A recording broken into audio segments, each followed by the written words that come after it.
السلام عليكم، كنتمنى تكونوا كاملين على خير وبخير. اليوم غادا نحضروا كيكه ديال ديما كيف ما كيقولوا. صراحه كتجي سهله، كنقدروا نحضروها في 10 دقائق وكندخلوها كطيب، ولكن اللي زوين بزاف كتجي رطبه وخفيفه وهشيشه بالداخل. غنقطع لكم طريف كيف ما كتشوفوا معايا دابا، تشوفوا من الداخل كيفاش كتجي. قبل ما نمشيو للمكونات وطريقه التحضير، كنتمنى اللي كيشاهد القناه اول مره يضغط على زر الاشتراك ويفعل الجرس، وبسم الله وعلى بركه الله. خصنا 3 ديال البيضات، 250 غرام دقيق، وكذلك 2 شاسيات ديال الخميره الكيماويه، شاسي وحده ديال السكر فاني، 150 غرام سكر سنيده، وكذلك 150 ملل حليب، وكنضيفوا عليه في الاخير 120 ملل زيت. طريقه التحضير جدا سهله. اول حاجه كنبداو بها هي البيض، وكنضيفوا عليه سكر سنيده، وكنحاول اننا نخلطوه بالباتور كيف ما كتشوفوا معايا حتى الخليط ديالنا الحجم ديالو كيتضاعف، ولكن ماشي بشكل كبير. بهذه الطريقه هذه كيف ما غادي تلاحظوا معايا. وكنبقى نضيف المكونات بشويه بشويه. هنايا ملي حسيت بالخليط كاتف عندي كنضيف عليه شويه ولا الكميه ديال الزيت اللي عندي حتى كيتجانس مزيان، ومن بعد كنضيف كذلك حتى الحليب اللي ذكرنا من قبل في المقادير. كنخلط كلشي مزيان، ومن بعد كنبقى نضيف الخمارات ديالي هما الاولين، ومن بعد كنضيف كذلك سكر فاني باش تذوب معايا مزيان كيف ما كتلاحظوا. وغادا نبقى نضيف الدقيق بشويه بشويه. كيف ما ذكرت لكم كيكه جد سهله، ما غاديش تعكزوا عليها بالمره، تقدروا تحضروها في 10 ديال الدقائق وتدخلوها الطيب. ها هي واجده كيف ما كتشوفوا معايا. الدقيق ما حطيتوش في مره، بشويه بشويه باش يبقى هذاك الخليط محافظ على هذيك الخفه ديالته. لا حطينا ولا خوينا الدقيق كامل غادي يتقال، وغادي الخليط ديالنا غادي يتبدل، غيولي شويه ثقيل. بهذه الطريقه هذه حتى كنكمل الكميه كامله اللي عندي.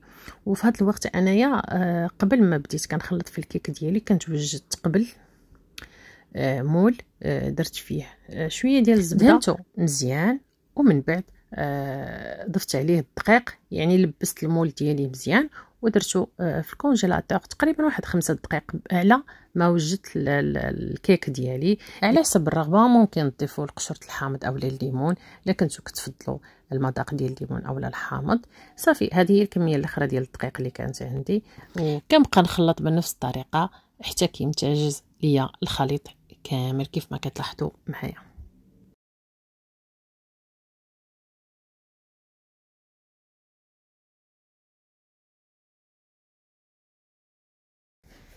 كنحاولوا نجمعوا حتى هذوك الجوانب، ما كنخليوش الدقيق اللي من الجنب. صافي كنجمعوا كنخلطوا كلشي، وكيكون بهذا الشكل. هذا هو المول انا اللي غادي ندير فيه الكيك ديالي. انا خديت القياس كبير، ممكن تاخذوا قياس اصغر غادي تجيكم طالعه اكثر. انا كنبغي هذا القياس هذا صراحه كيجي رائع جدا. صافي غادي نخوي الكميه كامله اللي عندي وغادي ندخلها طيب على درجه حراره 180. هنا بما ان الكيك عندي ما غاش يكون طالب بزاف، تقريبا 30 دقيقه. لا درتو المول صغير وكيكون عالي غادي تزاد المده ديال الطياب، يعني ما بين 40 حتى ل 45 دقيقه. صافي انا هنايا اختاريت نزينو بواحد شويه ديال الكونفيتور عادي اللي عندكم او العسل على حسب اشنو متوفر عندكم. عندنا من الفوق مزيان، وغادا نضيف عليه شويه ديال الكوك. كيبقى تزيين اختياري كيف ما كنذكر لكم كل مره، وكل واحد كيضيف اشنو كيعجبو اشنو كيفضل. اللي ما كيعجبوش الكوك ممكن تضيفوا اللوز اولا كاوكاو على حساب الرغبه. صراحه كتجي رائعه جدا، سهله وخفيفه وظريفه. نقدروا نوجدوها وقت الفطور اولا وقت الكوتي على حساب الرغبه.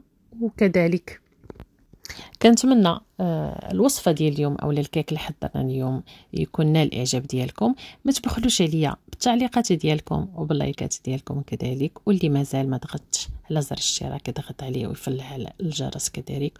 وما تبخلوش عليا بالبارطاج اولا تشاركوا الفيديو مع الاصدقاء والاحباب اكيد، باش نبقى ديما معكم بالجديد ان شاء الله وفيديوهات قادمه باذن الله. شكرا على المتابعه.